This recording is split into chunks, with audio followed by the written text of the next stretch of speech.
He fined me $500 because my grass was half an inch too long. Let that sink in. Not because it was dead. Not because it was filled with weeds. Just half an inch too long. I stood there, letter in hand, staring at my perfectly normal lawn while he smirked from across the street. HOA President Carl. The man who once threatened to fine a woman for leaving her trash can out for 6 extra minutes. You agreed to the rules when you bought here, he said. I wanted to answer.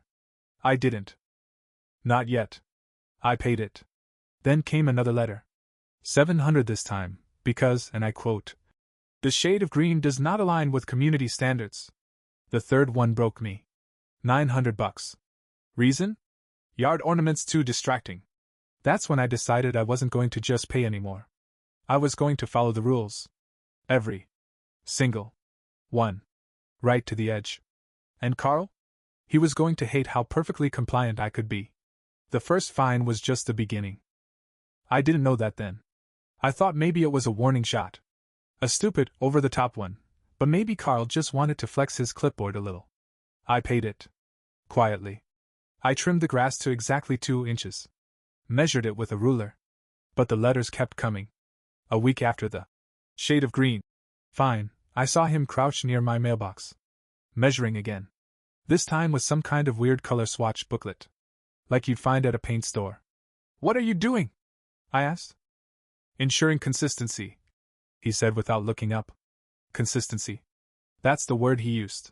Like he was running some elite golf course instead of a cul-de-sac in suburbia. I didn't even reply. Just turned around and went inside.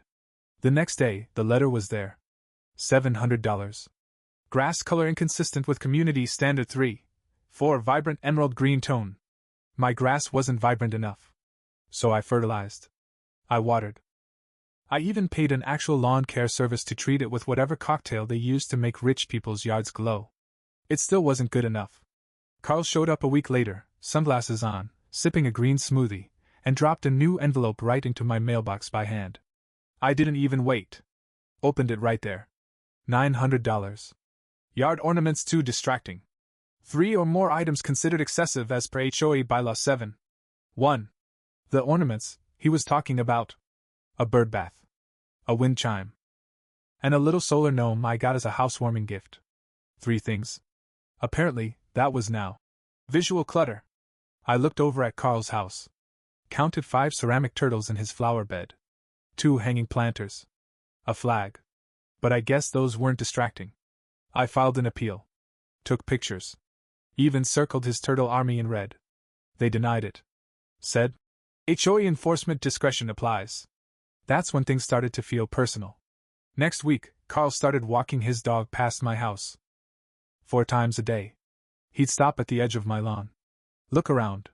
Jot things down in his little notebook. His dog would poop near the mailbox, and Carl wouldn't clean it up. I installed a camera. The next day, a note appeared on my door. Exterior surveillance must be approved before installation. Violation of HOA Privacy Code 6. 8. I looked it up. That bylaw doesn't even exist. I sent an email to the board. It bounced. Apparently, the HOA changed their email address 2 days before. Funny. I didn't get a notice. So I showed up at the monthly meeting. First time I'd ever been to one. Carl looked surprised to see me. Do you have a concern? He asked, smiling like a politician. I brought up the fake bylaw. The harassment. The fines. Carl interrupted before I finished. Let's not take up too much time with personal grievances, he said. We have community flowerbed plans to discuss. The board moved on.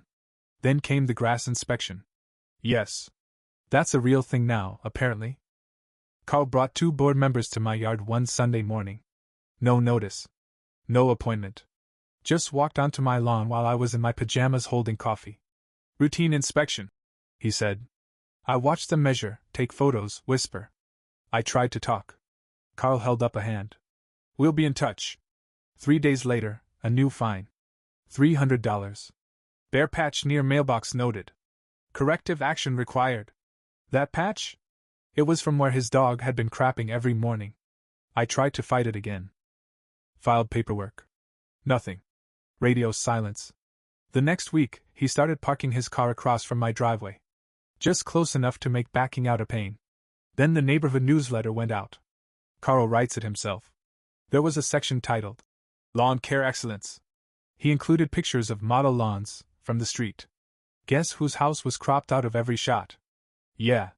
Mine. I thought it would stop.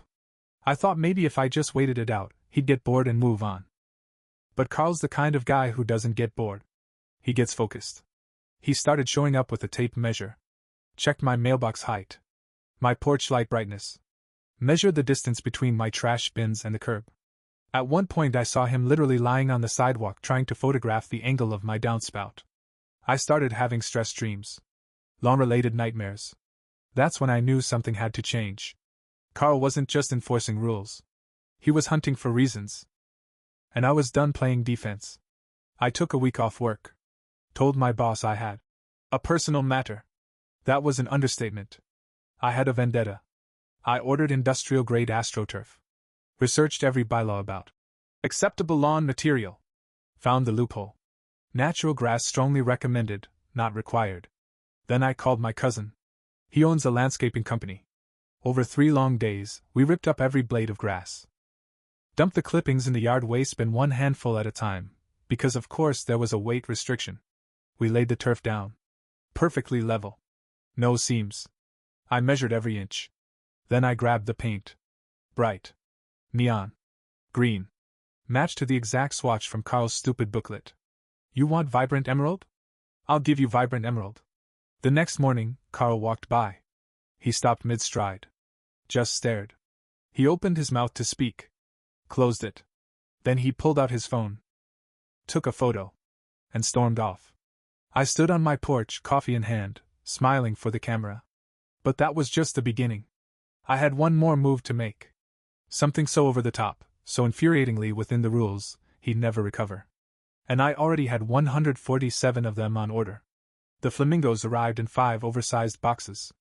Each one wrapped in plastic. Pink. Hollow. And absolutely perfect. But I didn't open them yet. I wasn't quite ready. Because Carl wasn't finished. Not even close.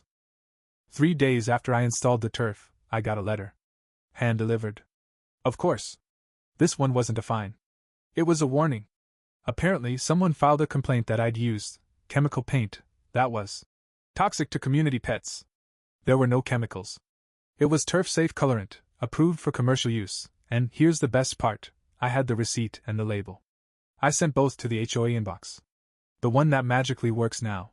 No reply. 2 days later, my garbage bin disappeared. Poof.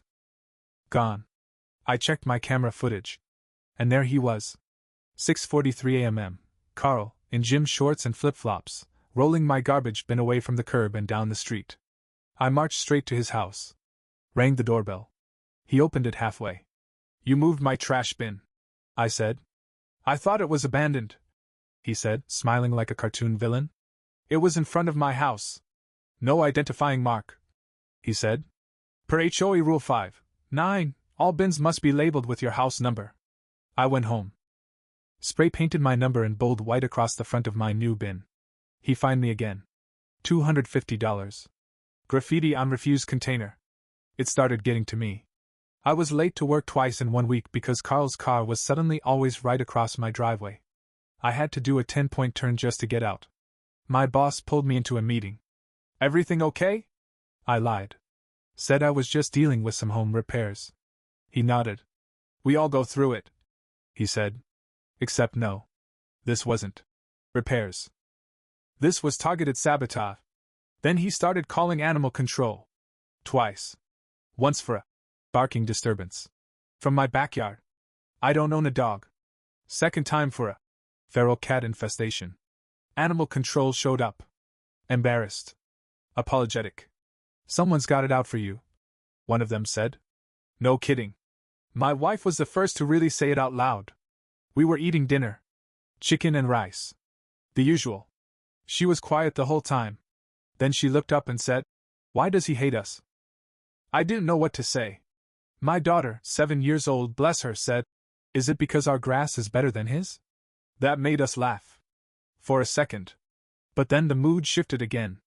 My wife sighed. I can't even have people over, she said.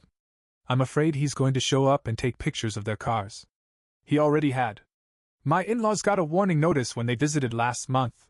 Excessive visitor parking during non-holiday hours. Carl had time-stamped photos. Black and white. Crooked angles. Like crime scene evidence. Then came the noise complaint. We got a letter at 8 a.m. Saturday morning. Excessive tool usage.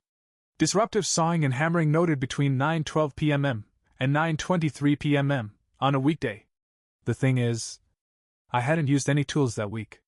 So I checked the camera footage. Carl. Again. This time he stood across the street with his phone, playing construction noises from a speaker. Then filming my house. He submitted his own video as proof. I couldn't believe it. I sent the footage to the board. They said they couldn't verify the origin of the sounds. Of course they couldn't. I started sleeping worse. Woke up at every noise. Thought I saw Carl's silhouette in the yard one night. Turned out to be a bush. But I didn't go back to sleep after that. Just sat in the living room, watching the turf glow under the streetlights. My wife brought me tea and didn't say a word. Then it got serious. One morning, I found nails in the driveway. 3. Small. Rusty. Right where I back out. I told myself it was a coincidence. Then it happened again the next week. 4 this time. Fresh ones. I filed a police report. They couldn't prove anything. They said it might be kids. Yeah. Right. That same week, my daughter's bike went missing from the porch. Gone. Just like the garbage bin. We searched the whole block. Asked neighbors? Nothing. 3 days later, it reappeared. Propped up perfectly on the lawn. With the seat twisted backward and the tires slashed. My daughter cried. And that was it. That was the last straw. The moment where something snapped.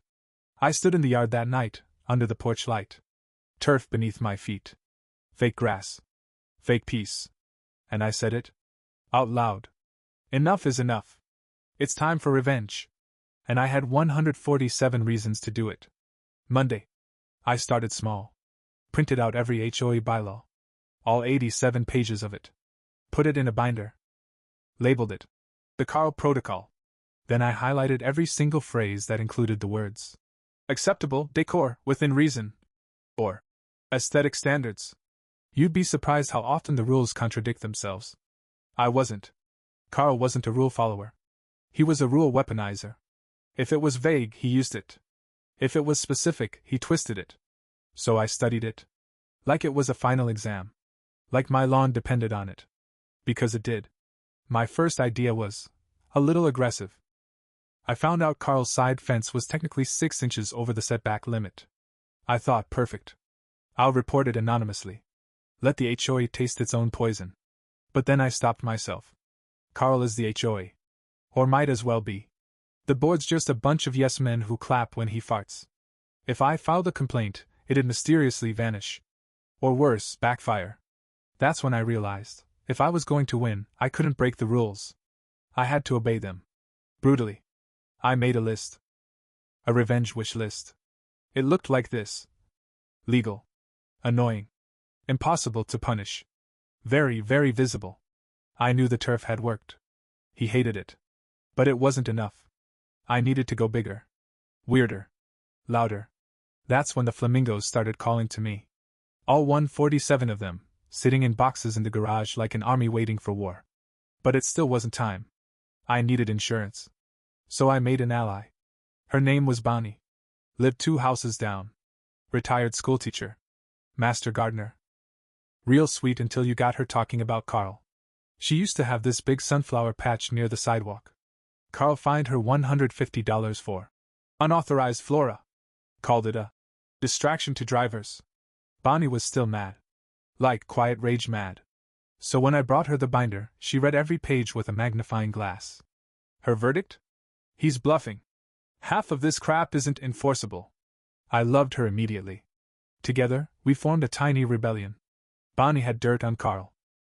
He once used HOA funds to rent a pressure washer, and cleaned only his driveway. She had receipts. She gave me notes on past violations, complaints, patterns. She even knew his daily routine. He walks the block every morning at 7:12 a.m., she said. Takes the same route. Skips my house. Knows better. I nodded.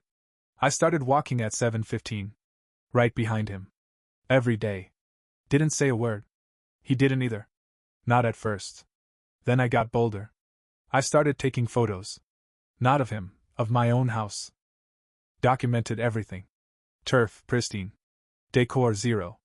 Trash bins, labeled, secured. I sent a weekly update to the HOA inbox. Copied Carl. Attached timestamps. Subject line. For your records. No response. Perfect. Because now I had a paper trail. A history of compliance. A record he couldn't twist. All I needed now was a trigger. One night, I opened the garage. Looked at the boxes again. The flamingos were calling. But I hesitated. Because deep down, I knew Carl would try something. He always did. So I gave him a reason. I put out a single flamingo. Just one. Right in the center of the lawn. Perfectly upright. Centered. Smiling. Then I waited. It took less than 12 hours. New envelope. New fine. $400. Unauthorized lawn fixture. Violates Decor Harmony Clause 12. 3. But here's the thing. Clause 12. 3 specifically says, decor is permitted provided it does not exceed community norms for quantity or disrupt visual cohesion. So I responded with a question. Please clarify what number constitutes a disruption. Does one flamingo violate the norm? I CC'd the entire board. 3 days passed. No response. That's when I knew. They didn't have an answer. Because if one flamingo was a violation, what about 2? Or 10? Or 147? I got to work. First, I checked the bylaws again. No rule against plastic decor. No rule against quantity. No rule against identical items. And the word flamingo never appears once. I even called a lawyer. HOA specialist. Explained the plan. He laughed for a full minute. Then he said, technically, yeah. You're good. As long as they're secure and not obstructing anything. Beautiful. Installation day was a thing of glory. Bonnie came out with lemonade and watched from a lawn chair. I brought out the boxes. Opened each one like I was unwrapping treasure. Every flamingo got a name. It felt right. Stanley, Harriet, Clive, Big Denise. Each one went into the turf. In rows. Symmetrical. Precise. I used a tape measure to space them. 12 inches apart. Uniform angle. By the time I was done, it looked like a bright pink military parade. 147 plastic flamingos. Perfectly aligned. Perfectly legal. Perfectly hideous. Carl showed up at 7:12 a.m., like always. He stopped walking. Just stood there. Mouth slightly open. Bonnie waved at him from her chair. He walked up to the edge of my lawn. Took out his phone. Started filming. Then he said it. You think this is funny? I looked at the flamingos. Then back at him. I think it's compliant. He didn't respond. Just walked off. Fast. Like a toddler storming away from a sandbox. That night, I got another letter. This one was urgent. Emergency HOA board meeting scheduled. Topic: unapproved decorative displays. I attended via Zoom. So did Bonnie. Carl looked tired. Pale. He tried to argue it was an eyesore. Said it was mocking the community aesthetic. I responded calmly. Which bylaw are we referring to exactly? He fumbled through the pages. Quoted 2 things out of context. Bonnie corrected him twice. The lawyer I consulted? Yeah, I invited him too. He said. No violation here. The board went silent. Carl looked like he wanted to crawl into a recycling bin. That was 2 weeks ago. The flamingos are still standing. Rain or shine. Day or night. An army of neon defiance. And Carl? He still walks by. But now he looks away. Quickly. Like if he stares too long, they might multiply. But I'm not done yet. Because I just placed another order. Not flamingos this time. Something worse. And even more compliant. It started with the wind chimes. Not loud ones. Not tacky. Simple. Bamboo. Calming. The kind you'd hear at a spa while someone rubs hot rocks on your back. But I didn't put up just one. I put up 11. Each one, placed exactly 8 feet apart. Hung from tiny shepherd's hooks lining the sidewalk. Not touching the street. Not obstructing foot traffic. Well within property lines. Carl walked by that morning with his dog and froze. The wind picked up. Ching ching ching ching ching. He looked like he'd walked into a haunted forest full of polite ghosts. He didn't say a word. Just pulled out his phone, filmed them all, and left. Victory number 1. The next day, I installed the mirrors. Little garden mirrors. 5 inches wide. Mounted on stakes. Pointed upward, not at traffic. Scattered between flamingos, reflecting sky and lawn and more flamingos. Visual interest, I told Bonnie. She sipped her lemonade and whispered, "You're a genius." Carl came by that afternoon, clutching a notepad like it owed him money. He stared at the mirrors. Then at me. "This is excessive," he said. I smiled. "Define excessive." He just grunted and walked off. Victory number 2.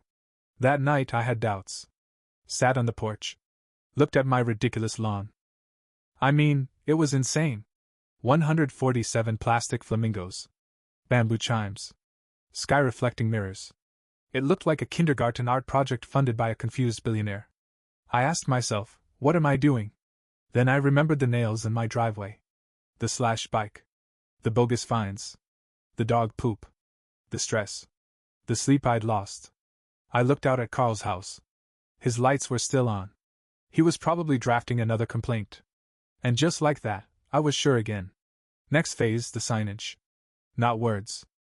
No profanity. No slogans. That would break the rules. Instead, I used symbols. Emoji-style signs. All within regulation size. All secured in my garden bed. No meaning. No message. Just chaos with a smile. Bonnie called them Zen glyphs. Carl called them provocative. He tried to report them as political messaging. The HOA lawyer responded, "Nothing actionable." Victory number 3.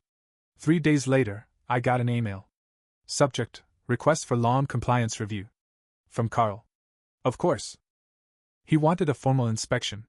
Said my decor was increasingly disruptive and potentially symptomatic of a larger behavioral pattern. I laughed so hard I snorted water. Bonnie read it twice and said, "This man is not well." Still, I agreed. Inspection scheduled for Saturday at noon. I wrote back. Then I started planning. Saturday arrived like a game show finale. I wore a Hawaiian shirt. Bright pink. Flamingo print. Bonnie brought popcorn. Carl showed up with 2 board members, Tom and Cheryl, both of whom looked like they'd rather be doing literally anything else. Carl held a clipboard. Tom had sunglasses. Cheryl had a headache. "Let's begin," Carl said. I gave them a tour. First stop, the turf. Perfect. No weeds. No gaps. Measured with a ruler. Carl muttered something about artificial aesthetics. I pointed to Bylaw 3.7. Alternative ground coverings permitted so long as they are maintained. Tom nodded. Strike 1. Next stop, flamingos. All within decor quantity discretion, I said. Carl tried to argue symmetry was weaponized disorder. Tom actually laughed. Cheryl sighed. "They're legal, Carl." Strike 2. Then came the mirrors. Carl tried to say they were a safety hazard. I had documentation from the manufacturer, non-reflective acrylic. No road glare. Bird safe. Bonnie handed Tom a printed copy. Cheryl looked like she wanted to leave her body. Strike 3. But then Carl played what he thought was his trump card. He gestured at the wind chimes. "Noise pollution," he said. "Neighbor complaints." From who? Nobody else had said a thing. In fact, one guy down the street told me they helped him fall asleep. I pulled out my decibel meter. Turned it on. The bamboo chimes barely registered over the birds. Carl turned red. Cheryl pulled him aside. "They whispered?" Tom checked his watch. Then Cheryl spoke. "No violations here. We're done." They walked away.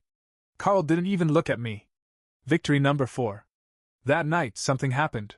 Something petty. Which meant, of course, it was Carl. My flamingos had been rearranged. Someone had moved them, just slightly. Bent a few. Turned some around. Nothing broken. Just messed with. Like a warning shot. I checked the footage. 2:11 a.m. Figure in dark clothes. Hoodie. Short. Limp in the left leg. Carl. Caught. Crystal clear. I didn't call the cops. I didn't send it to the HOA. I sent it to Bonnie. She replied in all caps. Send it to everyone. But I had a better idea.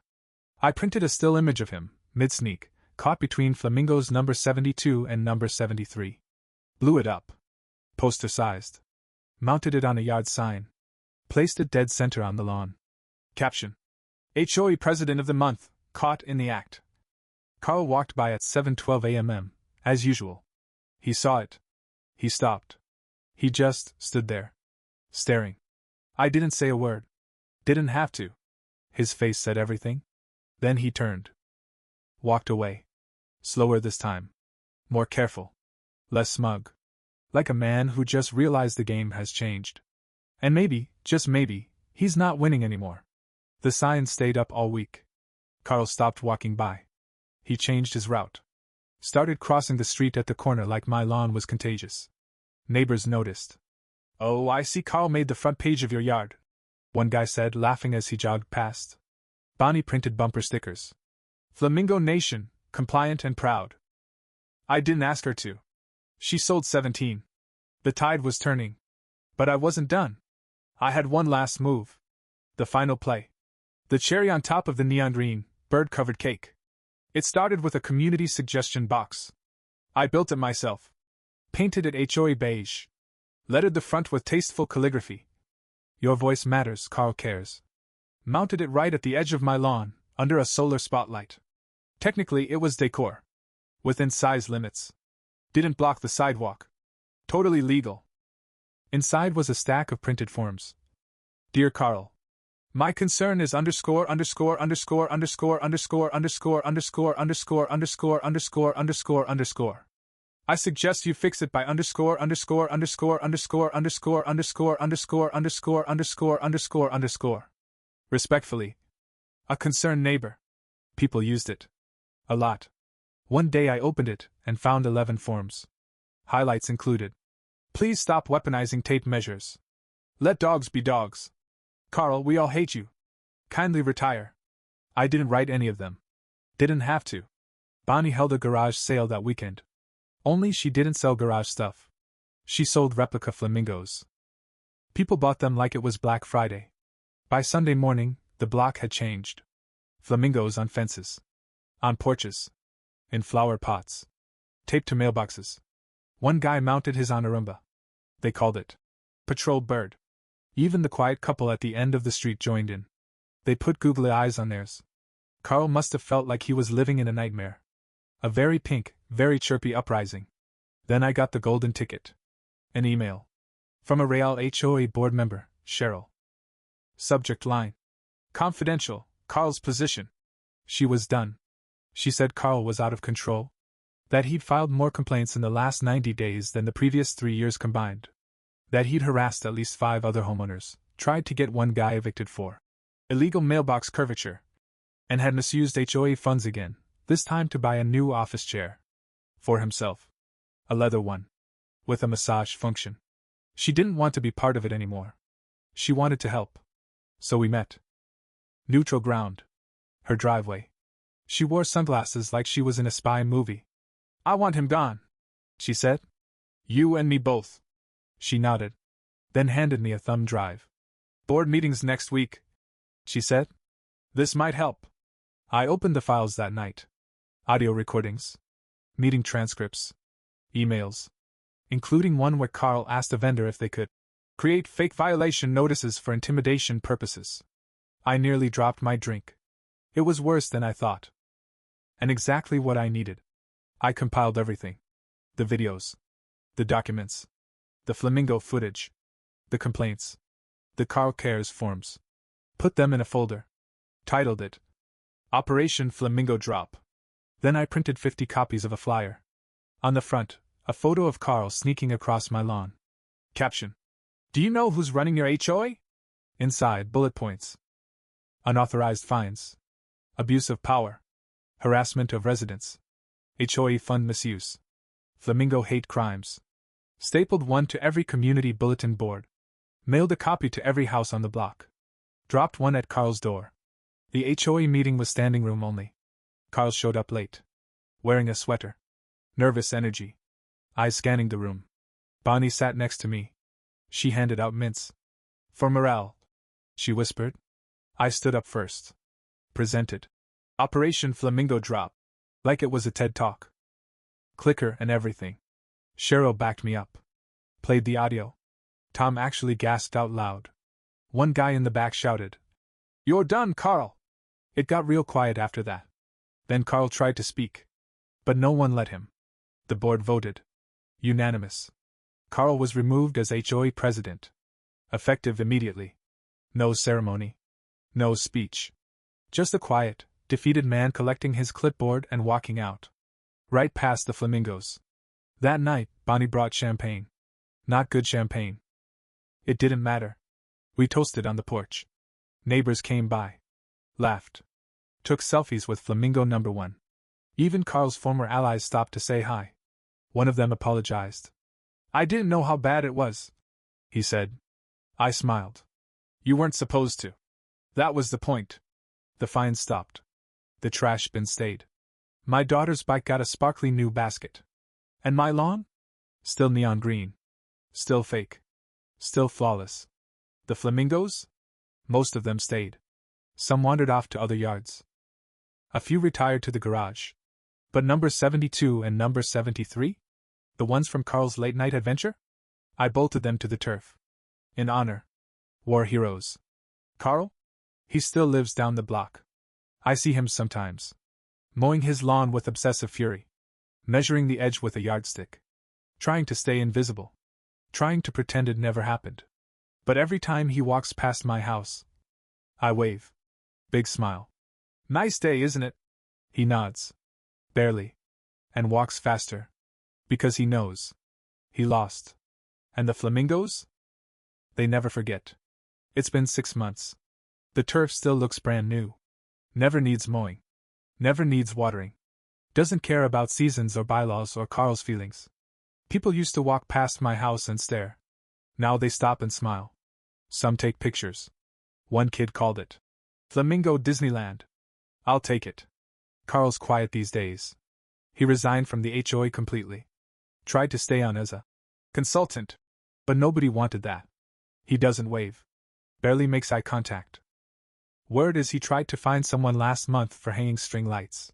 They laughed in his face. Then called Bonnie. She shut it down before the ink dried. Bonnie, by the way, got elected HOA president. Unanimous vote. She holds meetings in her backyard now. With snacks. And folding chairs. She banned petty fines, rewrote the handbook, and printed Carl-proof copies for every house. Even let us vote on whether turf should be officially approved. It passed. 93% in favor. My wife says the neighborhood feels lighter.